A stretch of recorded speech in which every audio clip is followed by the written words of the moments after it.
Sunrise on the water, that bite getting hotter. It's Fish Like a Local, an angler's podcast. Fish Like a Local is proudly brought to you by Barefoot Insurance Brokers for all your commercial insurance needs. Reel's Good Prestige Worldwide, the Gulf Coast's top outdoor marketing company. A Hero, America's Heroes Enjoying Recreation Outdoors, a veteran and first responder service organization. What's up, guys? Welcome to the show. You're listening to Fish Like a Local, an English podcast. I'm Captain Justin. As always, my co-host, Mr. Captain Keith Davis. Woo! Let her eat, baby. Joe the Pro Veche. Whoop, whoop. My buddy Robert, I know somebody Walker. I know this guy. You know him? And our new friend Trevor here, Trapping Travis himself. Welcome to the show, brother. Welcome to the show. Joe, what are you whipping up tonight, man? You got something that looks pretty good on the table over there. Yeah, man. We went out Saturday night and got on a few bull sharks and decided to harvest one. What does that look like? Man, this right here. Look how pristine white that is. Oh. Like, I took some time prepping That's it. clean. Trevor, show them a little bit of what Joe's going to be putting on this here. Guys, we love some Raging Cajun. This stuff is awesome.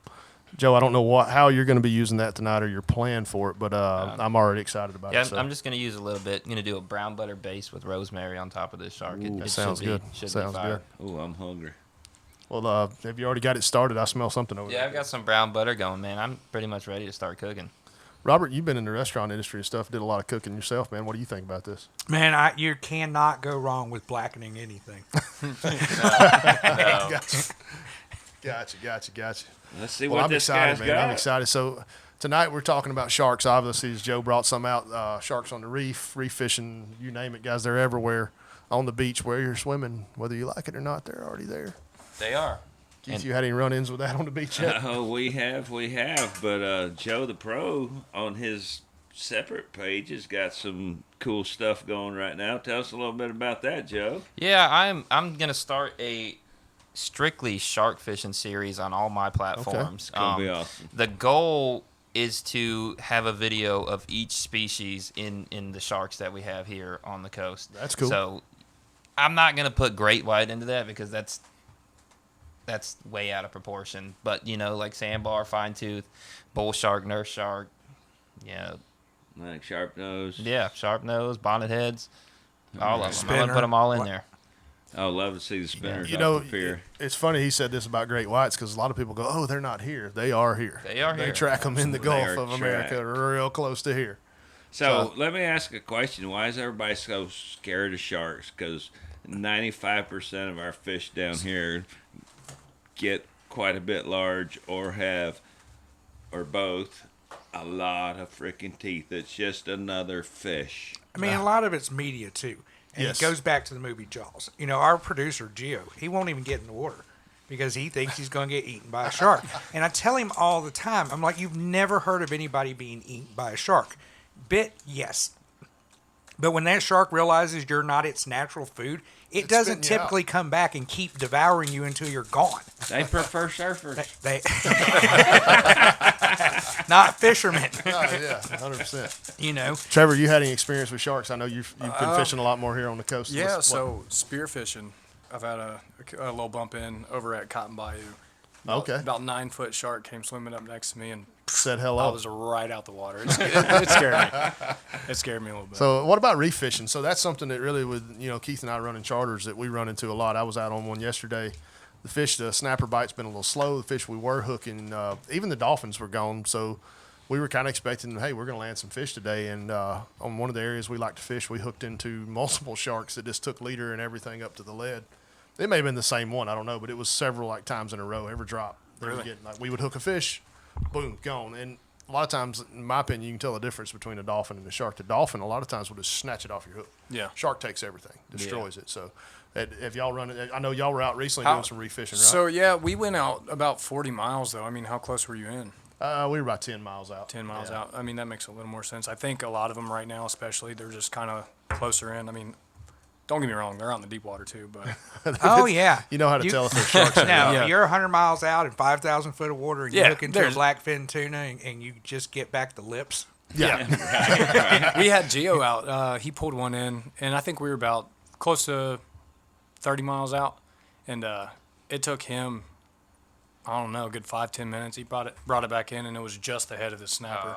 And it was a big snapper. It was a really nice You one. got to pay the tax, Yeah. Paying man. the tax man for sure. And it's not just the reefs; it's the state pier too. Yeah. They're an extreme menace out there, and you got to reel faster than the shark. Yeah. The pier is loaded. I mean, the pier Yeah. is absolutely Yeah, loaded it's with insane. sharks. Oh, if you want to see if you're swimming with sharks, Yeah. go pay $3 and sightsee and walk on the pier.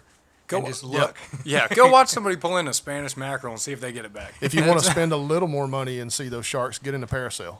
Yeah. Go down the beach because right where, so it cracks me up when I hear, and it's not always the tourists, it's usually the people that don't fish.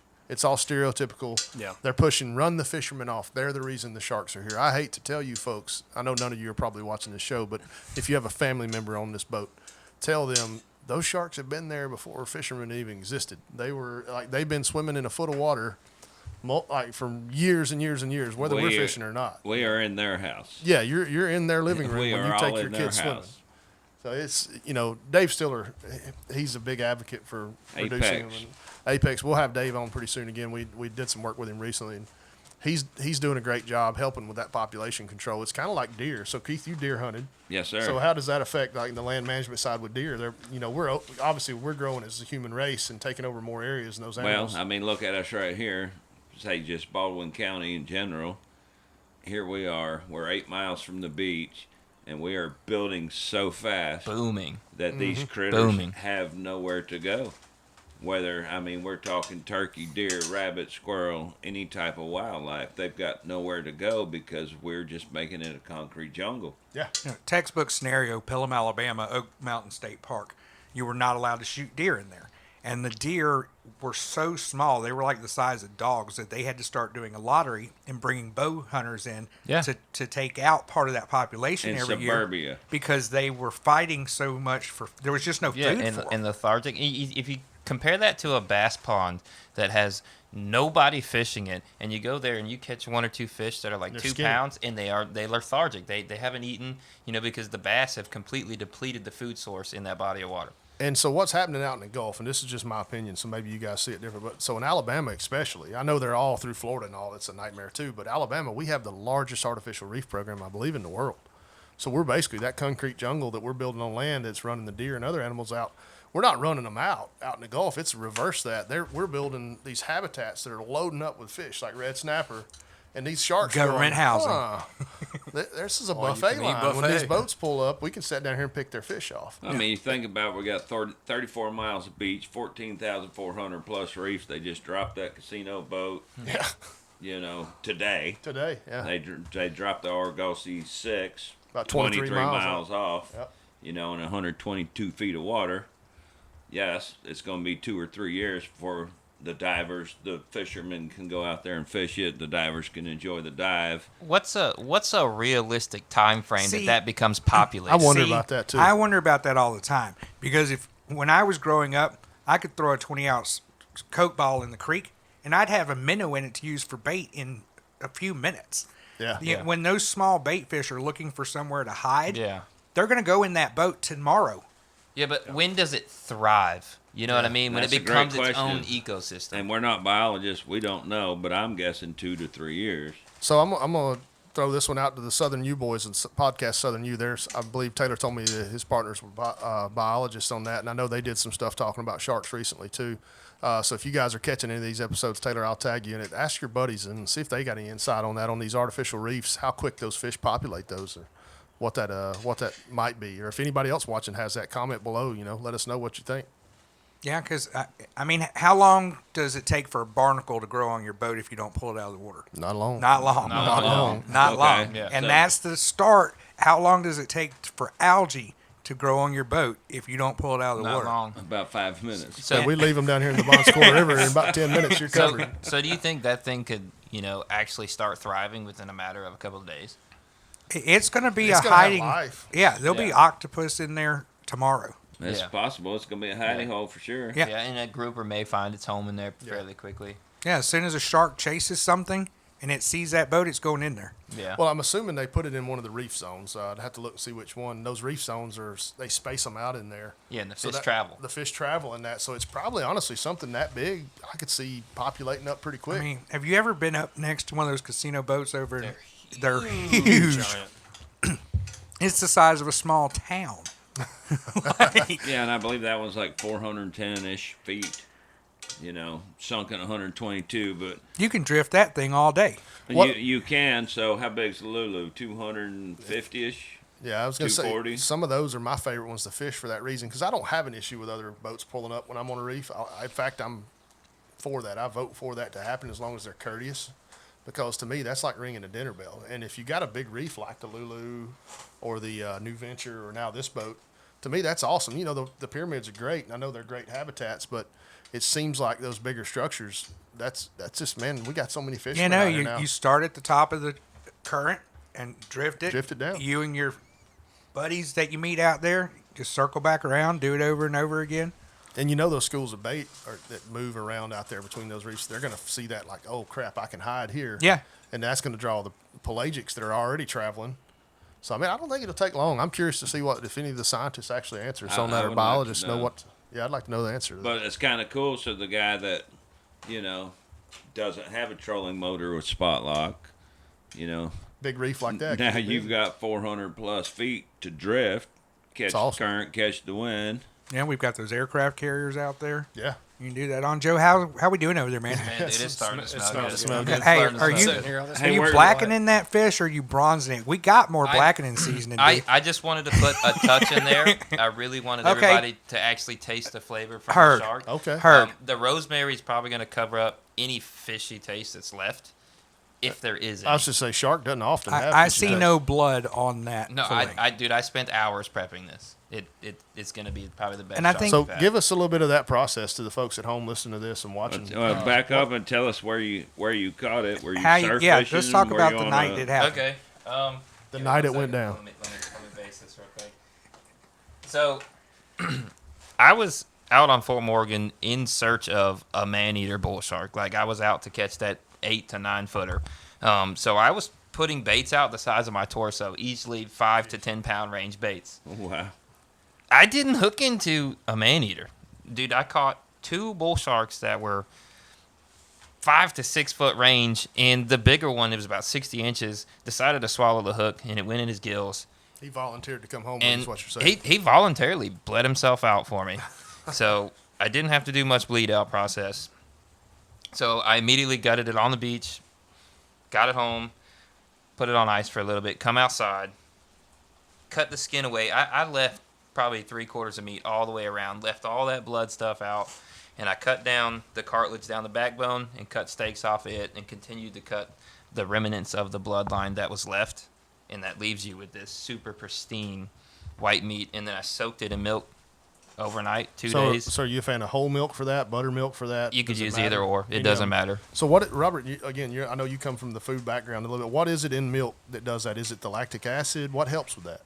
It is the lactic acid, but I don't think he should have had to do that. The way he prepared that fish, Yeah. it would have been fine. That's a solid point. And when people tell me all the time, I tell them I don't eat that fish, and they go, "It's great if you soak it in buttermilk for 2 days or cover it in mustard." I'm like, if you got to do that, get a better fish. Yeah. Get a better fish. There's better fish out there. You don't have to eat that. That black tip, the black tip you and I harvested last year in Florida, or 2 years ago in Florida, man, that was some of my favorite fish ever that we've eaten. Now I've had bull shark before. I've had sharp nose.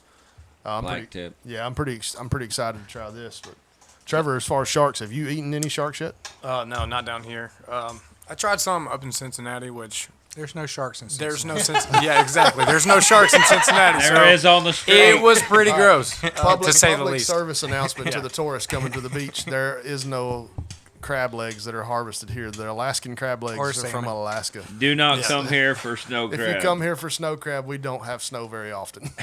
Once in 50 years. For those that have never eaten shark, don't think that it's going to have a consistency of a fish.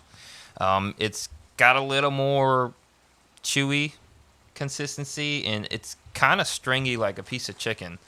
It doesn't taste like chicken, but it's close. All right, so who wants to jump on the urinary tract system of sharks? So Do they even have one? Yeah. well, They do they're- It just not. goes through them. The bull sharks are especially good at holding that salt in. Their kidneys do something to allow them to go way upriver. There's been stories of shark attacks, not a lot, but I saw something today about that. Way, way up rivers like the Mississippi River. I know in other countries they run way upriver. They've tracked them now and found out it's not just for breeding. Sometimes these fish are feeding up there, and it's something to do with their kidneys. But also, most sharks all excrete urea through their skin, so that's hence why you've got to prep that shark right out of the water. As do stingrays and skates. Yeah, all a similar And family. that's why you have to bleed them and prep Yep. them immediately. It needs to be a fast kill. Yes. You need to spike through the brains. The best way to do it. Shuts their central nervous system down, stops their heart, stops the blood from going. You know, and there's a big misunderstanding. We talked about this some with Dave a while back about fishermen just hating sharks, and it's not that we hate them. Sharks are kind of majestic creatures, especially when you're out there diving and you see them and you learn about them. Fishermen and hunters in the same right are some of the biggest conservationists out there. Now, we may not be, all of us. There's a few that are bad apples, but it's not that we're out here kill them all. We want them to die. They're stealing our fish. No, it goes back to you're running us off down the beach because you think we're bringing them there. They're already there, and they are populating strong. 100%. So you're better off to have somebody in a range. Now, I'm not advocating a shark fisherman to set up right here on the public beach between all the swimmers and the tourists. I'm just saying we need to quit pushing so much of a bad narrative that they really are starting to become an issue. And for people that are out on the water a lot, we see it. And fishermen are that. And we get a bad name across the country for being the ones trying to kill all these fish. We're the worst. Deer hunters are the worst. They're killing all the deer. But those problems you touched on earlier are legitimate problems because the human race isn't slowing down. In They're fact, not mad about us hunting deer when they hit a deer with their car. Right. Yeah. Modern free truck food. season. That's free Modern food. truck season. Again, we get a bad rep with that, but it's really just a false narrative because most fishermen care about the environment and the species out there. Yeah, and check out Captain Dave at Apex Charters. He's Yeah. got a lot of great stuff online, and you can reach it to him direct. Yeah, not only will he take you fishing for sharks, he will educate you about Yes. them He in will the process. educate you. So we're in a great spot. So we have through Marine Resource, we've got options as charter captains. We can actually bring a biologist on the boat. We need to do that soon too, by the way. Yeah, so this is going to be super cool and get some real insight and, not some media news station BS, just Yeah. straight up, Some mom on straight Facebook. scientist. I'm not trying to make a name for myself. Right. So I'm excited for that, whether it's start. shark or anything else. I'm gonna pass you guys a piece of this. Oh yeah, All right. I don't think I have enough plates. that's all right. I'll just pull one We'll off. share. I can grab one off of there and pass these down to Roberto. Here, put another one on here Yeah, for throw Keith. one on Right. for Keith right there. That's all good. I'm pretty excited about this too, guys. Hadn't had shark in a little We don't while. need forks either. Yeah, you do. Cool, We're civilized around here, right? We are civilized. Oh, I forgot the cameras are rolling. Cole, come in here and try Cameras this. rolling. All right. I Hey, see hang you- on. So we got a new young man with us tonight. So Mr. Plural himself. Mr. Plural, young man, just happens to be my nephew named Cole Roberts, What's going on? active U.S. Navy sailor Thank you, sir. from Virginia Beach. So we're gonna let him give us the honest truth because we've all had Joe Shark in the past. Yeah. So Pass some to the This is cameraman. for an honest review right here. let's see what Mr. Plural really has to say about it. This is the first time I've done this with shark. So Well, me personally, I've never had shark, so my opinion is very biased. So I'll just give No, it it what I can't be see. No, it's biased. 'Cause unbiased. It's unbiased because you don't have anything to compare it That's to fair. but bass. Very fair. banging. It's banging, Joe. It is banging, Joe. Good job, Joe the Pro. That is excellent. What do you think there, Mr. Plural? Oh, that brown butter. Pretty good. So come in on the mic here and tell us a little bit about what you're tasting this, because so many people think, "Ooh, gross! We don't eat shark." This is a bull shark, guys. This is one of the most testosterone-ridden fish in the ocean, basically. Based off what I've already tasted and what I've already had, it's pretty good. It's flavored very well. It's marinated in the milk properly. It's not been overdone. It's not been underdone. I would highly recommend it for those who have not tried it before.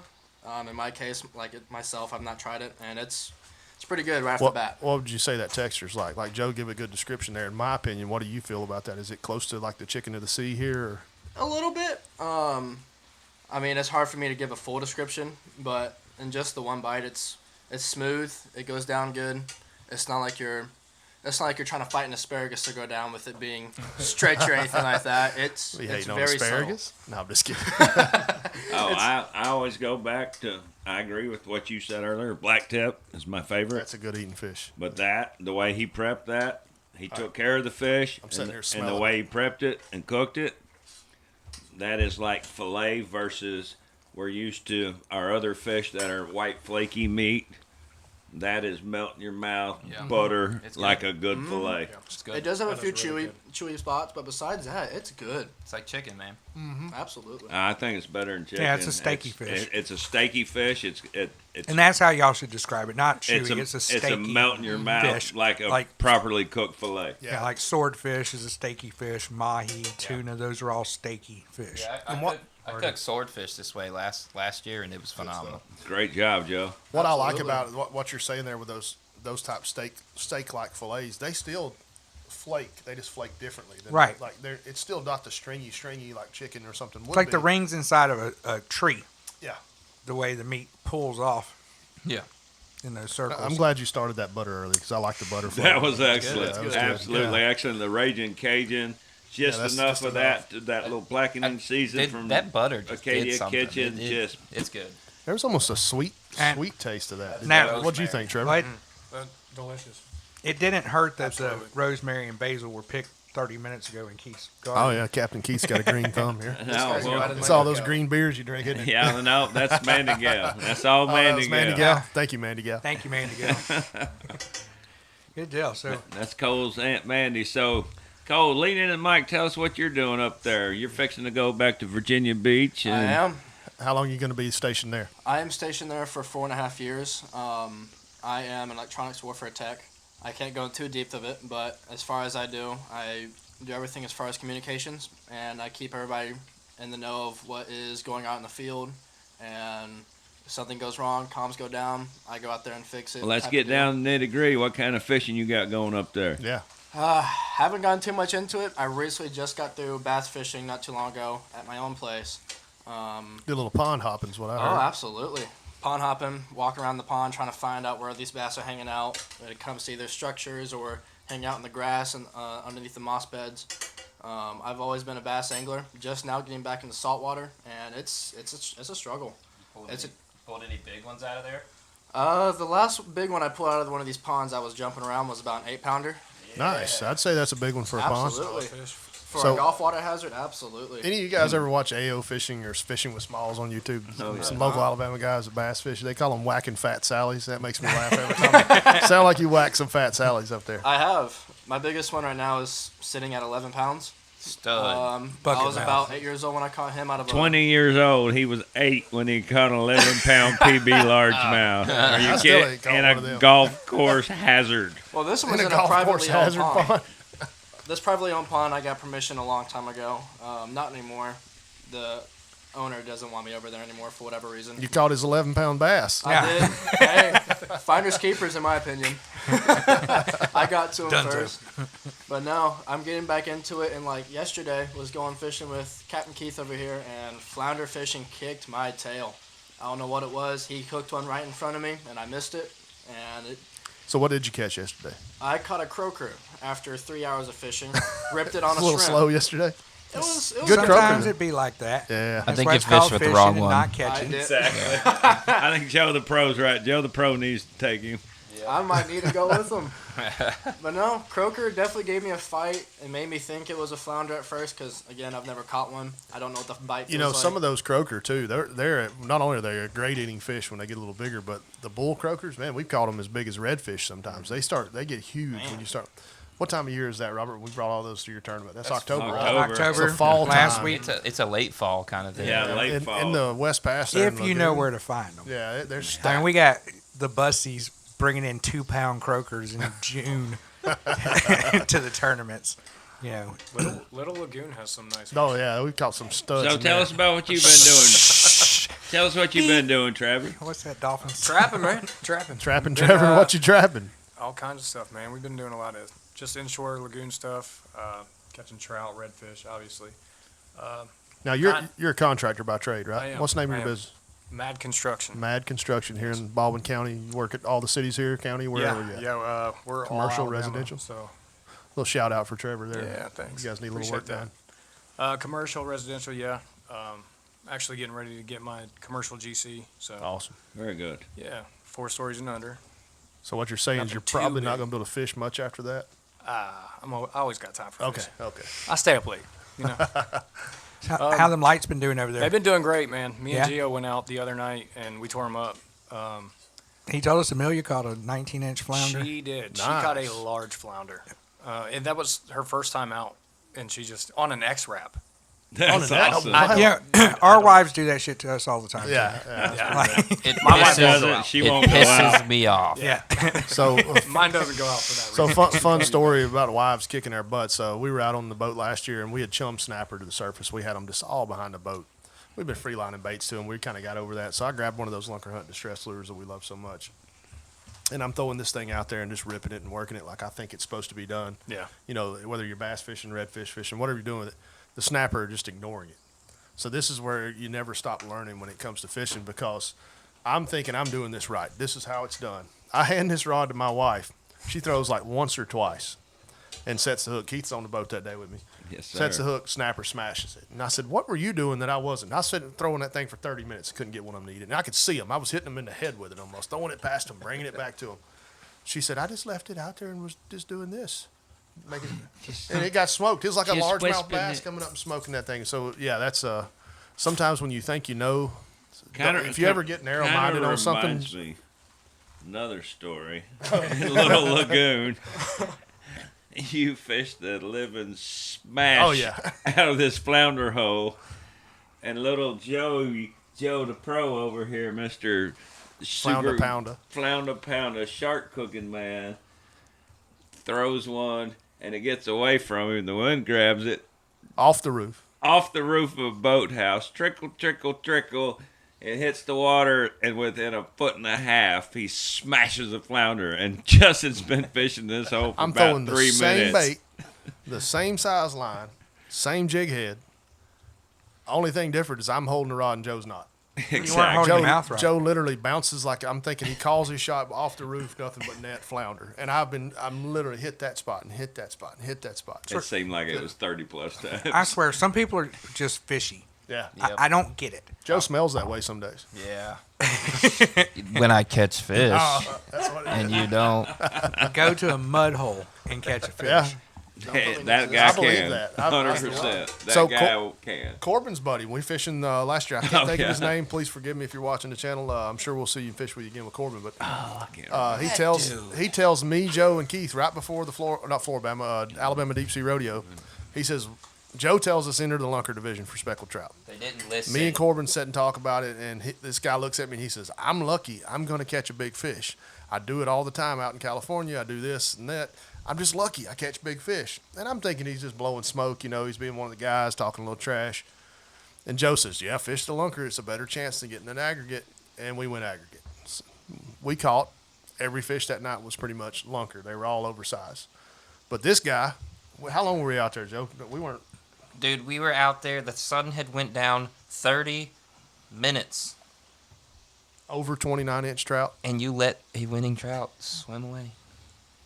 You let it go. I think the biggest one weighed in that year was nowhere close to It was 29. 20. It was like 26 inches. That fish would have smoked it. So we had to win a fish, and the guy was telling us literally, I'm lucky I'm going to catch it. And he sure as hell did. He went out there and Had dropped never some- been in saltwater. Never fished saltwater once. Never fished 29 saltwater. He says, I'm a lucky fisherman. Dude, that trout was this big Gator. around. It was a stud.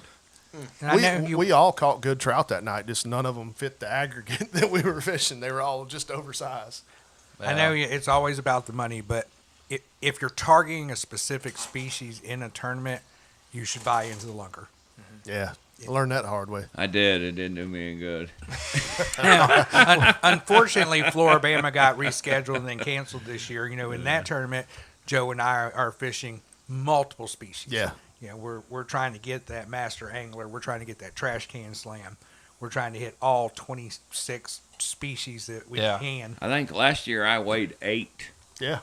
That's Florida fun the to first me in time that I'd tournament. fished. Yes. It's as fun as a tournament could ever be. Yes. Yeah, You you spend can weigh different 36 species. hours trying to catch 26 different species of fish. We even brought in a peanut mahi we caught a mile out of the pass. When we At were the there. last, Yeah. at the last 11th hour. minute of the day. Yeah. Now, I brought that in a sounds fun. .01 pound hardtail that I had been dragging around for bait for 3 days. That was missing an eyeball Floribama said, "Send it." just to get on the board. That is one of the more fun tournaments. Nothing on the other tournaments, the big ones like that. Alabama Deep Sea Rodeo is fun too, but that Floribama tournament's a good time. And I think, isn't it for charity? Is there something charitable to it? I know they do a lot of charitables. so. Maybe I'm wrong about that. Oh, the whole Floribama does a lot of charity stuff. I'm thinking with some of Frank that gets- Brown and. So what do you got coming up, Robert? Headed to ICAST in a couple weeks. All right. Alright. Yeah, good Go time. see a bunch of our sponsors. Cody from PFG will be there. We'll be talking 2027 with Rather Outdoors and Zebco and Quantum. Going to be meeting up with GSM Outdoors and reviewing what's left this year in our budget for Big Bite Baits, Gary Yamamoto, Bill Lewis. Going to try and get us another lithium battery sponsor. Oh, that'd be awesome. yeah. Mine kicked the bucket, so I'm in need. Bullet Weights will be there. I'll go see Joe, Q8. Hey, make sure Joe knows how thankful I am for them. I don't give Okay. them enough shout outs for the lead they Bullet sent us Weights, this year. yeah. Oh my gosh, Bullet And Weights. y'all, man. they've been around forever. And I know the conservationists, we're talking about tungsten, but I like lead. I like lead. Tried, true, and proven. Yeah. When I'm gardening, I like poison. Okay. And when I'm hunting and fishing, I like lead. That's just how it goes. Look, there, that goes in the B-roll. Joe the Pro got us another plate of fish. Anyway, I'll be down there all week in 2 weeks. Got a dinner with Columbia PFG on Wednesday night. I got another one with TTI Blakemore on Thursday. That's always a huge function. Their media. Man, that's going to be a dinner. good time. Yeah, and unfortunately for us, they get to go to Orlando to this ICAST, and it's basically invite only. And congratulations to you. that's awesome. You've earned it. You know, Yeah, you've worked hard for that. Ron Stallings over there at TTI Blakemore brings Nicole and I in every year. But on the flip side, I'm not going to be back till Saturday while y'all are fishing the Alabama Deep Sea Fishing Rodeo. Sorry, I was joking some shark. I think we did that last year, didn't we? Or no, 2 years 2 ago. years ago. 2 years ago, we did the same thing, and you were hustling trying to get back. And Now, I'm not going to hustle this year. I'll see enjoy it. y'all Sunday at the weigh-in on Dolphin Island. Be there to cheer you on as Joe's winning. What are you targeting? I think we're going offshore. We're gonna run tandem with Dustin. The De La Garza Garza Yeah, crew. we're gonna run crew. offshore. Yeah. I'm gonna go the pass gonna and catch catch Snapper a winning jackpot. croaker. I mean, if you're able to get out there, man, the mahi's a target species, wahoo's a target species. That's the downside of Water's that good, Alabama baby. Deep Sea Rodeo. It seems like every year it's pretty rough offshore. Like last year, we got 1 day out of the 3, I think, that we were able to get out there. Dude, and they wouldn't let me use my lane snapper, and that thing was a hog Why wouldn't they let you do that? because somebody else already did. Oh, that was for the most unusual fish. So, Dude, that lane snapper, it was like 20 inches. speaking of unusual fish, we caught one on the charter yesterday. We had a slow bite all day. We caught a hybrid, what I believe to be a hybrid between a lane and a vermilion. And again, biologists, guys, if y'all know more about that, I was reading about it and looking it up. And that's what I could come up with. It really looked like a mix of the two. Tasted really good. I had the tin top cook that up for us last night, so he Did you definitely take a came up. picture of it? Heck no, I'm stupid. Heck no, I thought about that last night. I'm like, one of the coolest catches on my boat in a while, Fish in my ID. opinion. And well, it was literally looking at it, and I'm like, is that a lane? When he pulled it over the rail, and I get a little closer, and it's more butterballish, like a vermilion, that fatter round, and its colors are a little darker than the regular bright yellows. And then I look close again, and you can see what the nickname, the beeliners for vermilion, those gold lines down them. It had that, and didn't have all the lane features, but it had a lot of the coloration from the lane. It was a strange looking snapper. But, so again, biologists, What guys, does his face look like? it was a mix. It was different. I mean, it was the first one I've seen. I've caught a lot of reef fish out there, but it was cool, and it tasted really good. Awesome. Yeah. Awesome. Well, guys, What else y'all yeah, got? well, y'all got any? Trevor, you've been kind of quiet tonight, man. What's Oh man, I've just been smelling this the just whole been time. drilling over some shark over there? Mr. Pearl, you got anything you want to add tonight? Um, Of course, thank you for your service. We left that out thank you earlier, guys. buddy. Thank you. Hey, I'd do it for y'all, honestly. Well, we But- appreciate it. Honestly, no. I mean, besides me getting aggravated about fishing recently. I mean, That you have happens those pretty days. all the time. You have those days. You win some, you lose some. Apparently, I'm in a funk, and I can't catch nothing but a croaker. But I'd rather get aggravated fishing than aggravated working any day. Absolutely, second that 100%. statement. Are you fishing with bait? We tried soft plastics and live shrimp. The live shrimp is what he was getting slammed on flounder and on speckled trout. Look, don't use that live shrimp no more. Well, I tried a gulp, one of the soft plastic pink Don't gulps. use that either. No, No.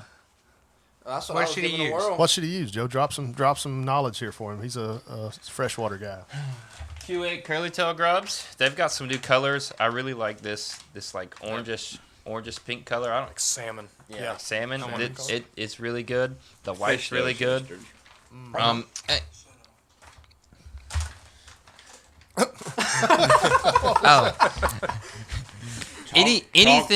Anything that's got like a lively action, like a big fluke from Big Bite Baits, or that's a jerk paddle tail killer. Anything that can mimic a dying fish is gonna do well. I just think that the gulp curly tail grubs is too small of a profile. I mean, A bigger profile lure is what you're saying. dude, I like to throw 5 to 7 inch lures. So I was talking to one of our buddies yesterday at Flounder Fishes a lot, and he said, I watch you. You're pretty aggressive. He said a lot of times he'll let it sink, and of course he's throwing a tandem rig, and he'll just, unless they're slacking his line major, he don't reel. He's just switching, just working in the grass. He was explaining. I seen Perry Shaw doing that a little bit when we shot the TV show that day. Y'all were two polar opposite setups and going fish for fish. Yeah. So I don't know. I guess there's a figure out what they want that day. Try Yeah. both. Yeah. So, Joe, do you ever fish tandems like that? Yeah, I fish tandems pretty often, especially when the bite slows down on a Okay. single lure. Like Same. a tandem rig with 2 flukes. Same size fluke, same size hook? Yeah, just double it up. Okay. And a lot of the times they'll hit the top one instead of that bottom one, and that would be the issue from the single hook is they have one on the bottom and they're not eating it. So you throw that double, and now you have a bait that's raised, and that's the one they end up hitting. So, okay, similar to like a pompano rig when I was you about have to ask that. Like, how are you tying that? Is Yeah, it Technically- but similar you're to- only talking about 12 Technically, it's a inches donkey difference. rig. You would have a swivel with your main leader coming off, and then you'd have a little small leader, or you can just do like a chicken rig. do a and that single- works like a fine, single too. drop chicken rig. Yeah. Okay. And it's fine. Yeah. Same thing what we have rigged up. It's on my similar rod. to that Correct. pompano Yes, rig sir. you're talking Yeah. about. So you're just doing one less hook in the pompano rig. You can do a single drop pompano rig too, but most of them are two. Instead of That's what putting they the get weight out on of the the bottom, world. you tie So a single no, drop. what I and like then to do put when I throw tandem is I have my jig head on the bottom, like I would, and then I'll just put a Let loop that- in it and let it put a free bass fall. hook up here. Okay. Like when you would do a Texas rig with. So you're just doing a surgeon's knot, just a loop up top, Yeah. no jig, just a hook. Yep, just a bass hook, 5/0, 4/0, something healthy. So on your let's dive a little deeper here. So when you're tying on a jig head or you're tying on that hook up top, like you said, similar to what you use in a Texas rig, are you loop knotting those? Do you want that action with flounder? You want it tight? Does it matter? It just depends on how I feel that day. Okay, so Fair enough. you're changing it up based off what your feel is on maybe the first few casts or something. No, or it's just how I feel. If I you're want too to lazy feel to tie a fancy, loop knot. if I want to feel fancy, I'll tie a loop knot. But So right here, truth for the people is that loop knot. I see all these people pushing it. You gotta have that action. Does it make a difference? I don't know if it actually makes a difference in your harvest for the day or you catching your limit. I just tie a basic fisherman's knot that I learned 100 years. 15 years ago. If it's not broke, don't fix it. And I'm an advocate for that. The KISS method: keep it simple, stupid, or keep it Yeah. stupid, simple. That just because you can really overthink it. And I used to catch myself doing that a lot on the reef out there, or any kind of fishing, inshore fishing. You try to get all the gear in the world. And again, you go right back to what we talked about with my wife earlier, throwing that lure out there. I'm doing all this stuff, changing up my cadence, and she just floating in the slick back there and just gets smoked. So don't overthink it. Keep it simple. Go out and catch some fish. Yeah. And have Agreed. fun. Agreed. Have fun doing it. The more natural you can make that thing look, I think is better. 100%. 100%. Well, Mr. Plural, Trap and Travis, thank you guys for Thank joining you, us. guys. Thanks for having us. As always, we want to shout out our favorite group over in Pensacola, A Hero, having a couple veterans here with us tonight with Captain Keith and active military duty right now with Mr. Plural here himself. So thank you guys with A Hero. Go check those guys out, aherousa.org. veteran first responder service organization. Thank you to all our sponsors as usual. Raging Cajun tonight. Yeah. Putting up some Yeah. shark here with Joe. Yeah. Of course, the bullet weights guys we touched on earlier, Daiichi hooks, Lunker Hunt. We got a bunch of them, Q8s. We're so thankful for all those guys. And this year, Columbia PFG again. That one has been a Yeah. blessing, man. I've been loving these shirts out on the water. So Yeah, until they're next time, guys, like, comment, subscribe. If you're listening on some of the other platforms or whatever, Follow us. Do whatever you do, guys. And we'll see you next week. Good times, tight lines. Sunrise on the water, that bite getting hotter. It's fish like a local. An Angler's Podcast. Fish Like a Local is proudly brought to you by Barefoot Insurance Brokers for all your commercial insurance needs. Reel's Good Prestige Worldwide, the Gulf Coast's top outdoor marketing company. A Hero, America's heroes enjoying recreation outdoors, a veteran first responder service organization.